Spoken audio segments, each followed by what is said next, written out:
네, 예배를 위해서 핸드폰 다 정리해 주시기 바랍니다.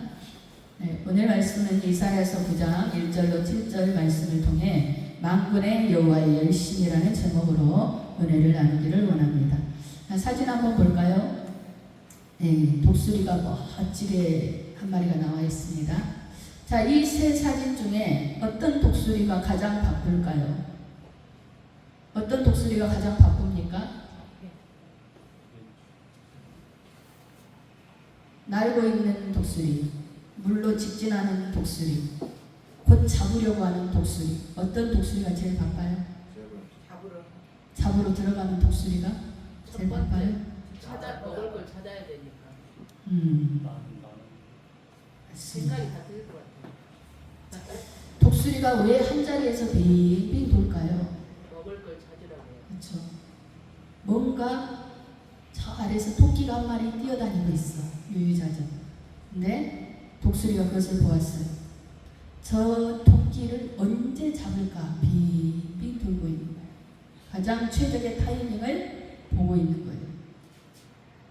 그래서 이때다 싶으면은 가운데 사진처럼 저기는 물이지만 완전히 수직 하강을 하는 거예요. 그리고 사람 한 명도 붙들어 올릴 수 있는 약 25kg 정도의 무게를 들 수 있는 독수리 저 발톱으로 확 움켜쥐면 떨어지잖아요. 그걸 잡아가서 절벽에 있는 자기 새끼에게 먹이는 것이죠. 독수리가 하늘을 이렇게 맹맹 돌고 있는 시간이 가장 열심을 내고 있는 시간이라요. 우리를 향하신 하나님의 시간표 역시 마찬가지입니다. 그러므로 우리는 하나님의 열심을 믿고 첫 번째 때를 기다려야 한다는 거예요. 때를 기다려. 무엇을 기다려야 한다? 때를 기다려야 합니다. 아멘. 무엇을 기다려요? 때를 기다려야 합니다. 몸에 때가 쌓일 동안 기다리는 거 아니고 무엇을 기다리라? 때를 기다립니다. 무슨 때? 몸의 때 말고 하나님의 때. 겨울인데 재림하실 때. 열심히 목욕탕 다니고 있으시죠? 때 느끼고 계시죠? 사랑하는 성도 여러분, 하나님은 저와 여러분을 사랑하십니다. 아멘. 사랑하시되 열심으로 사랑하십니다. 아멘.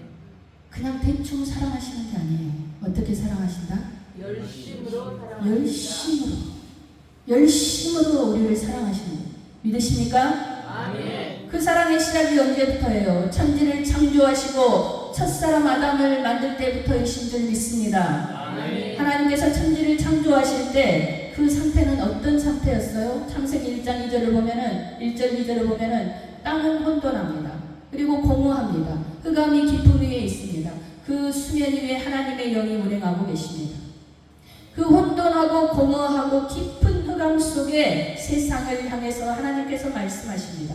빛이 있으라. 아멘. 말씀하시니 빛이 있게 되었고 빛과 어둠이 나뉘게 된 것입니다. 그것이 바로 창조의 첫째 날입니다. 아멘. 그리고 모든 것을 질서대로 때가 맞게 모든 것을 하나님은 순서대로 창조하셨어요. 아멘. 그 공간에 있어야 될 것들을 채우셨어요. 하나님의 창조에 그 때와 순서가 있다라는 거예요. 또한 하나님의 주권 아래 있지 않고 독립하여 하나님 없이도 살 수 있다라고 생각한 하나님과 같이 똑같은 수준에서 살려고 한 하나님과 같이 되려고 한 아담과 하와 이후에도 역시 하나님의 일은 순서대로 진행되었습니다. 죄를 지은 가인을 만나주셨고 회개할 기회를 주셨어요. 그러나 회개하지 않았죠. 그렇게 기다리시던 하나님께서 노아의 때에 노아의 8 식구만을 남기시고 모든 숨쉬는 것들을 이 땅에서 멸하셨습니다. 그 위에 아브라함을 부르시고 믿음의 족속으로 택하십니다. 그러나 여전히 하나님께로 돌아오지 않는 이스라엘에게 사사를 보내십니다. 여러 선지자를 보냅니다. 그러나 결국 회개하지 않고 포로 생활 70년을 거친 후 그리고 나서야 정신 차리고 이제는 더 이상 다른 우상에게 절하지 않게 된 것입니다.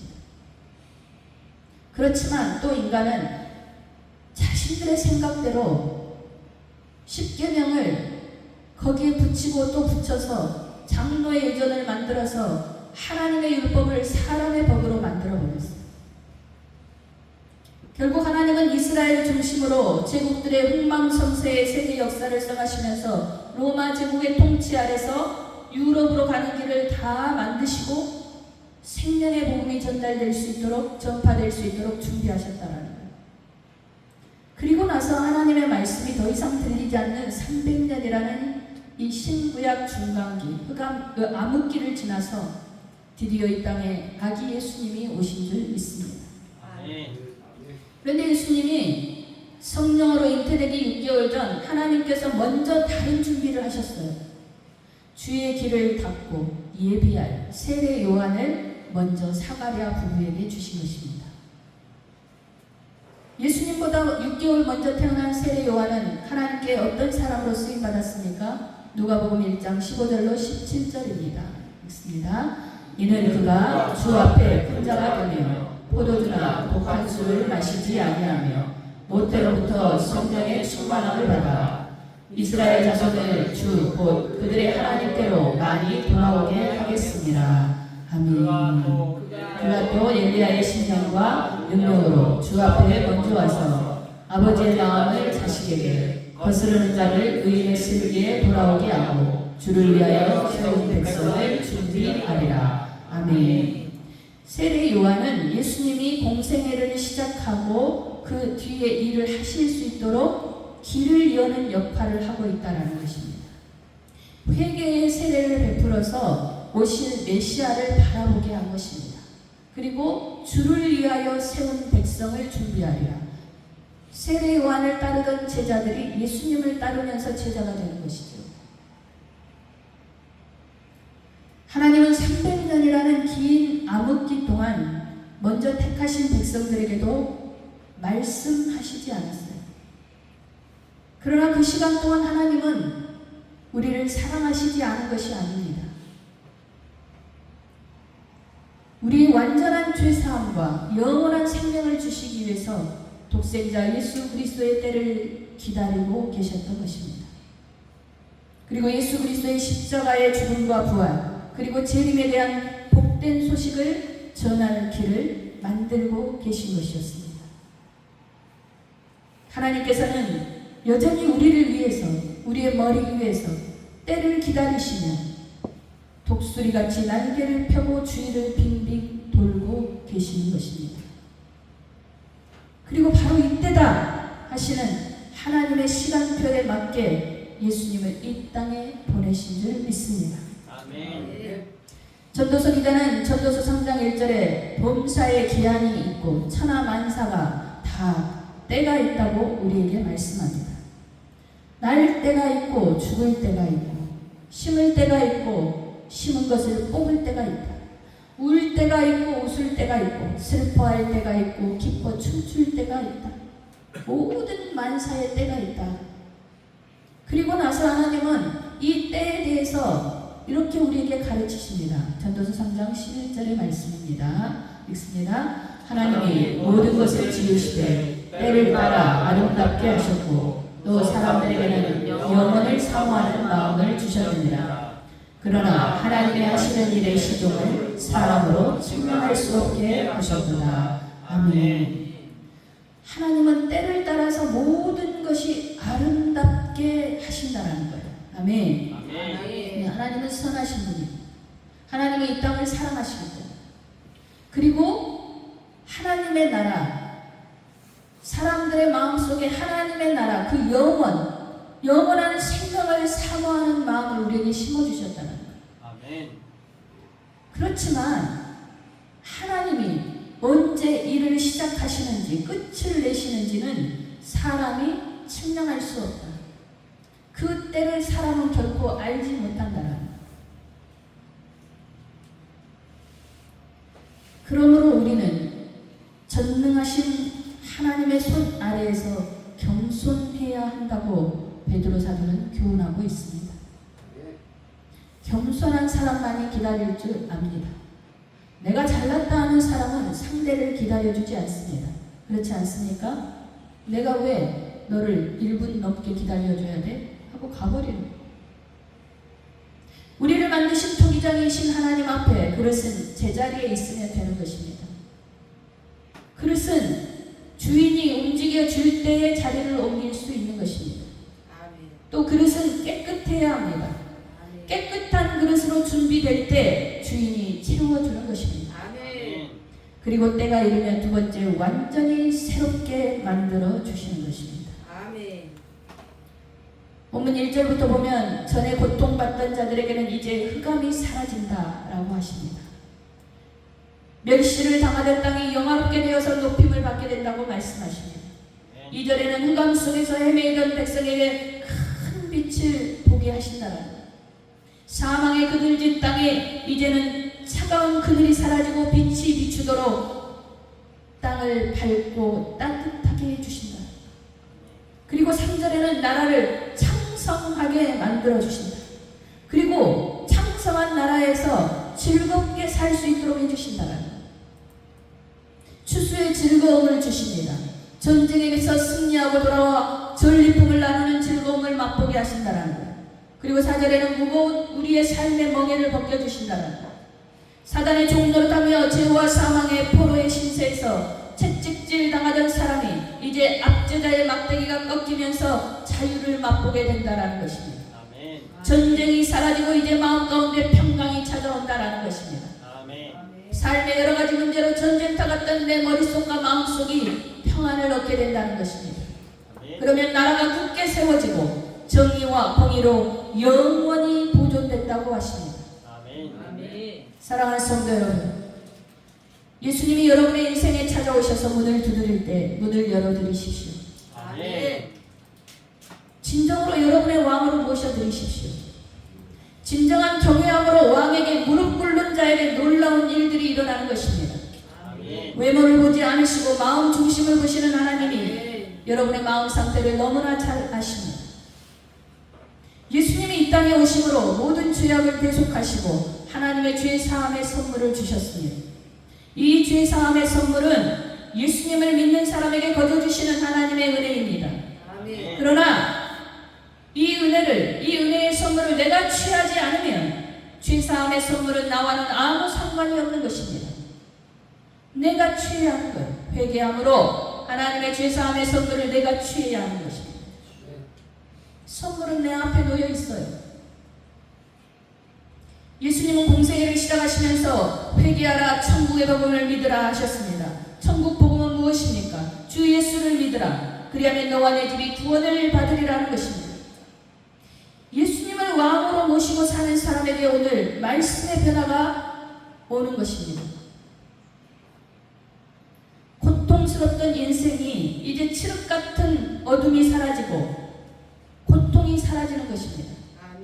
멸시를 당하던 인생이 이제 높임받는 영화로운 자리로 옮겨지게 되는 것입니다. 빛이 보이지 않던 인생에 큰 빛이 비추이고 갈 길이 보이는 것입니다. 아무것도 없던 공허한 인생에 이제 하나님이 창성하게 해주시고 추수의 기쁨을 주시고 풍성한 즐거움으로 채워주시는 것입니다. 근심 걱정의 멍에와 자신을 채찍질하던 모든 정죄감과 죄책의 압박에서 벗어나 마귀의 역사를 꺾어버리신 줄 믿습니다. 이제 사탄 마귀의 세력은 불의 섭같이 태워지어서 사라져버리는 것입니다. 이 모든 것이 가능하게 되는 원인이 바로 하나님께서 우리에게 한 아기를 주셨다라는 거예요. 바로 예수 그리스도를 통한 하나님의 선물인 것입니다. 예수님께서 이 땅에 한 사람으로 오시지 않았다면, 예수님께서 우리 한 사람 한 사람에게 찾아오시지 않았다면 우리 인생에는 불가능한 일입니다. 예수님은 어제나 오늘이나 미래에도 앞으로도 영원히 변함이 없으신 분이십니다. 우리를 향하신 사랑에도 변함이 없으신 분이십니다. 육신으로 오셔서 유한한 인생을 사셨던 예수님은 이제 우리와 영원토록 함께 하시기 위해서 성령으로 오신 줄 믿습니다. 하나님은 우리를 향한 사랑의 열심으로 예수님을 예비하신 것입니다. 그리고 말씀이 육신이 되어 우리 가운데 아기의 모습으로 오신 줄 믿습니다. 모든 인간의 성장 과정, 희노애락을 경험하시고 우리의 마음을 이해하십니다. 우리의 두려움과 아픔과 상처, 결핍, 고통 모든 것들을 직접 겪으시고 그 위에 가장 참혹한 십자가의 고통을 당하신 줄 믿습니다. 아멘. 예수님은 그래서 우리의 결핍과 삶의 필요를 또한 다 아시는 것입니다. 우리의 영적인 결핍과 우리의 영적인 갈급함을 또한 아시는 것입니다. 하나님께서 여러분 한 사람 한 사람의 인생의 계획을 다 가지고 계십니다. 여러분의 인생의 시계에 때마다 시마다 하나님께서 일하고 계신 줄 믿습니다. 아멘. 그거를 어떻게 알 수 있나요? 그것을 예수님은 성경 말씀을 통해 말씀해 주십니다. 그리고 또한 우리가 어떻게 해야 할지 방법까지 알려주십니다. 시몬 베드로는 갈릴리에서 잔뼈가 굵은 어부입니다. 예수님이 공생애를 시작하시고 많은 사람들이 몰려옵니다. 갈릴리 호수 앞에서 서 있을 곳이 마땅치 않아서 호숫가에 배가 두 척이 있는데 그 한 배에 오르셔서 말씀을 전하시고 가르치셨어요.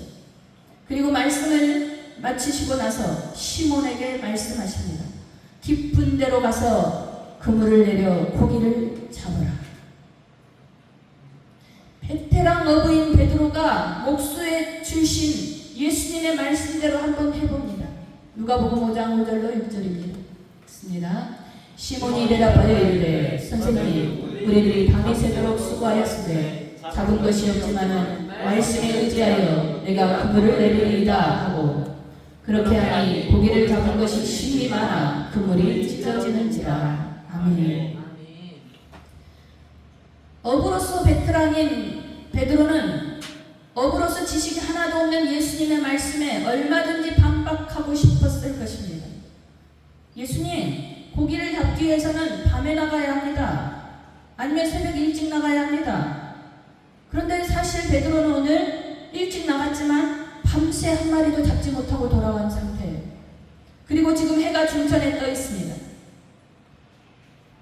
그리고 예수님, 고기들은 깊은 데서 안 놀아요. 적절한 데서 놀아요.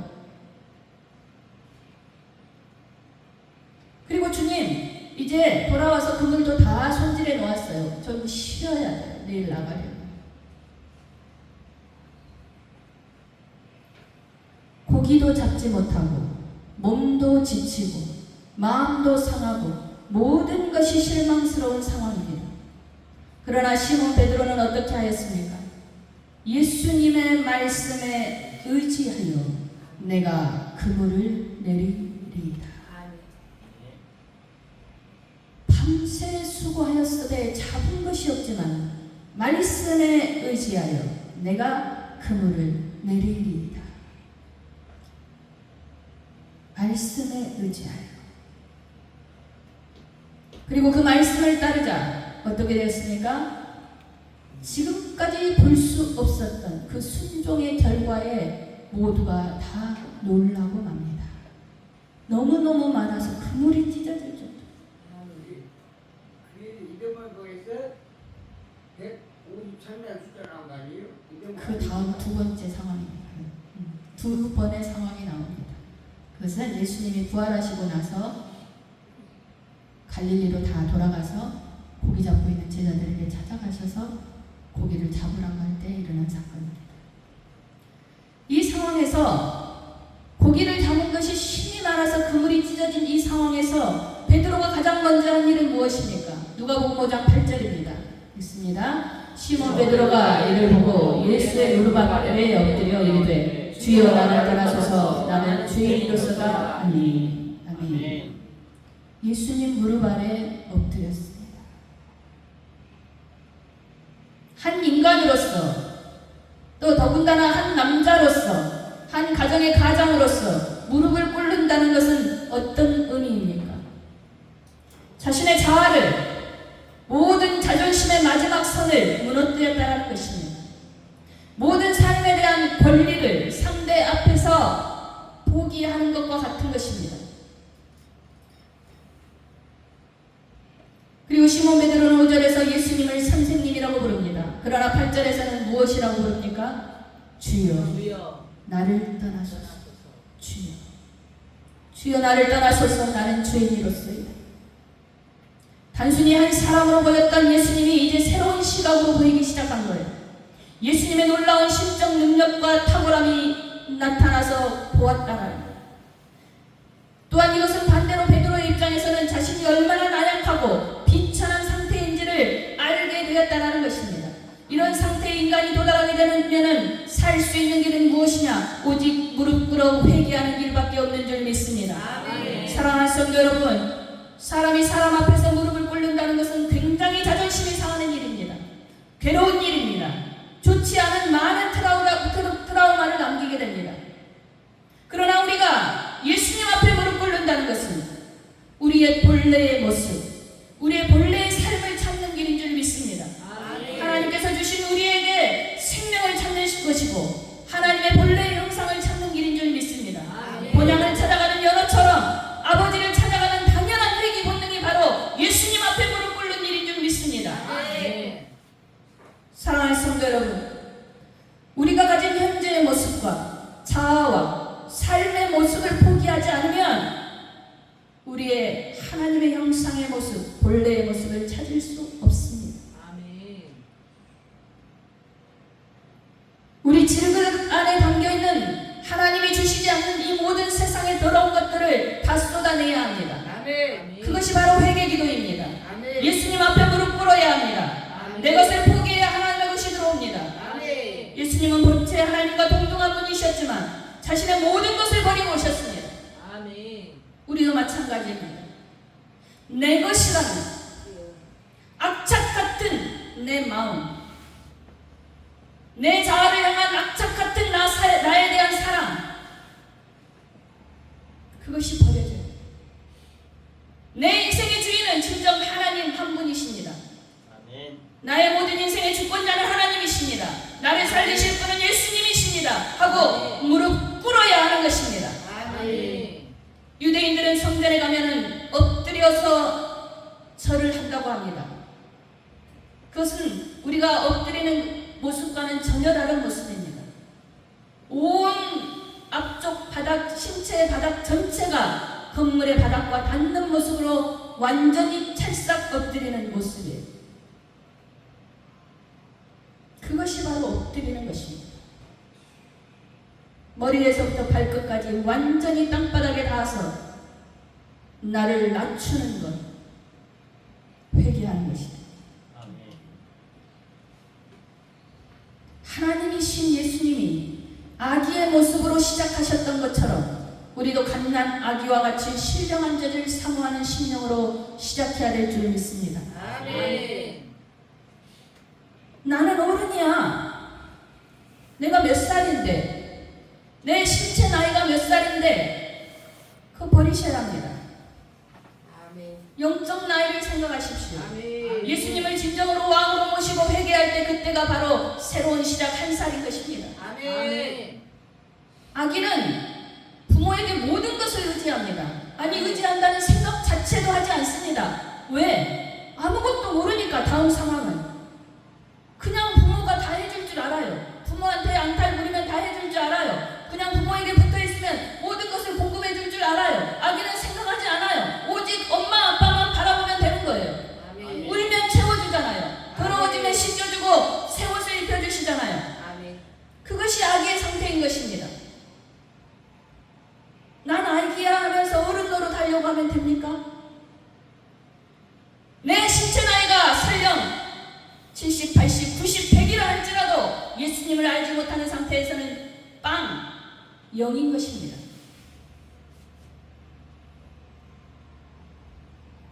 아멘. 어린아이처럼 온전히 전적으로 의지하면서 어린아이처럼 하나님께 다가가야 하는 거예요. 죄에 대해서는 어른처럼 행동하지만 영적으로 하나님께 의지하는 것은 어린 아기와 같이 다가가야 하는 것입니다. 아멘. 사랑하는 성도 여러분, 하나님은 여전히 저와 여러분의 삶에 독수리처럼 운행하고 계십니다. 때를 기다리고 계십니다. 시간이 가고 때가 되면 어른이 되어 있듯이 날마다 우리 모두 그렇게 영적 어른이 되어가야 하는 것입니다. 성령 충만함으로 자신을 제어할 수 있는 어른이 되었을 때 하나님은 오늘 말씀하신 본문의 축복을 다 우리에게 부어주시는 것입니다. 아멘. 사랑하는 성도 여러분, 하루도 변함없이 우리를 사랑하시고 운행하고 계시는 하나님의 열심을 기대하십시오. 아멘. 하나님의 열심을 믿으십시오. 아멘. 하나님의 열심을 믿으시고 인내하시고 하나님께 대한 소망을 두시기를 바랍니다. 아멘. 그리고 이 땅의 모든 눈에 보이는 것들에 미련을 갖지 마시고 하나님이 주실 더 크고 놀라운 영적인 축복, 이것이 우리 삶에서 그대로 나타날 수 있는 모든 이 놀라운 축복을 여러분 소유하시기를 주님의 이름으로 축원합니다. 아멘. 여러분 다 잘 될 것입니다. 네. 여러분 다 잘 될 것입니다. 네. 영적으로도 잘 될 것입니다. 네. 영적으로 잘 되면 여러분의 삶도 다 잘 될 것입니다. 네. 믿으시기를 바랍니다. 하나님은 네. 오늘도 열심을 내고 계시는 줄 믿습니다. 네. 우리 다 같이 찬양 드리며 기도하는 시간 같습니다.